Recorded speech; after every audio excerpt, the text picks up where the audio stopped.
So we're just going to look today at the IMAC&C and the 10K slider pot mod that I've been discussing on the forum. So that's a nice Bourne's 10K linear pot with central detent, and it's a very nice ball bearing detent, so it's a nice solid position in the middle there, which is good.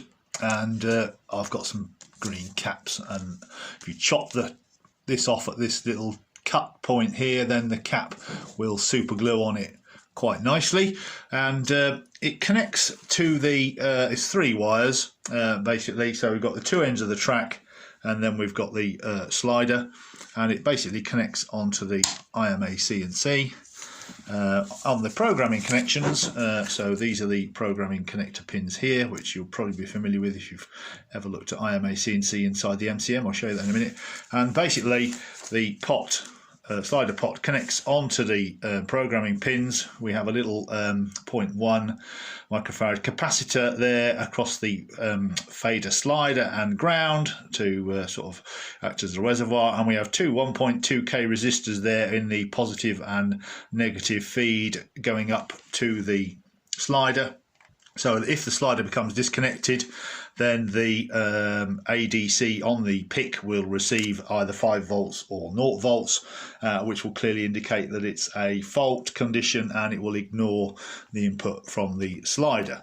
So I've done some simulations with Proteus to work out where the center point for the ADC, etc. should be. So basically you run this wire from the front to the back, and this just clips straight onto the programming header here. So if I put that on there, in fact, so I've connected that on there, and you see it's got a light flashing away, and that is the light telling us that the IMAC&C is waiting for something to happen, and it's waiting for a signal to come in from the OBD2C&C on the H line, a serial command, so it can still respond to those as well.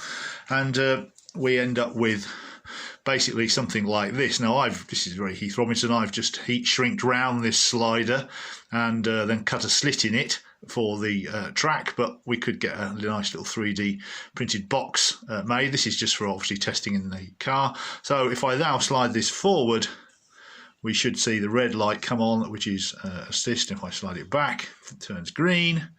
So, and if I go back to the central position, then the top LED starts flashing again, which means it's waiting to receive a signal from the OBD2C&C. So the null position in the middle is normal operation, and it'll receive commands from the OBD2C&C if you've got that connected, or if you want to just manually override, and obviously you can just push it forward or backwards. And of course, the good thing with this is it stays where you set it. So if you've pushed it, I don't know, 50% assist, it will just stay there until you move the pot back to the central position, and the central position obviously is the null position there, and the light's gone off, and the top LED is again still flashing.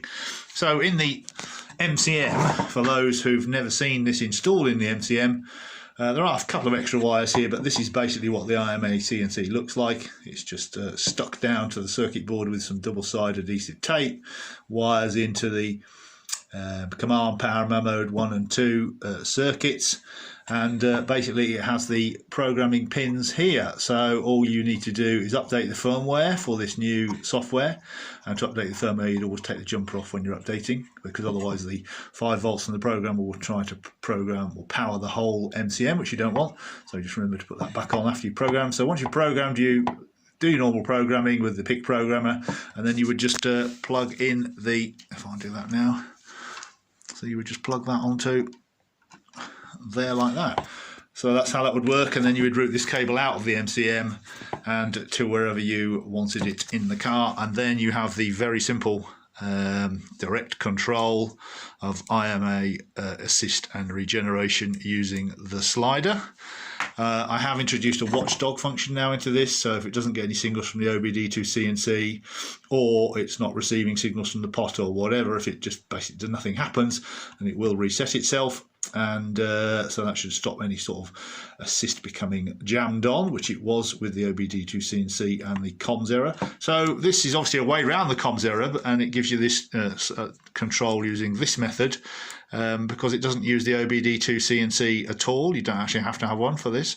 The only thing is there are no interlocks, so it doesn't know if you're pressing the brake or the clutch or anything. And in fact, if you just press this forward, it will rev the motor up, and if you turn it back, it will demand regen. So it's as simple as that.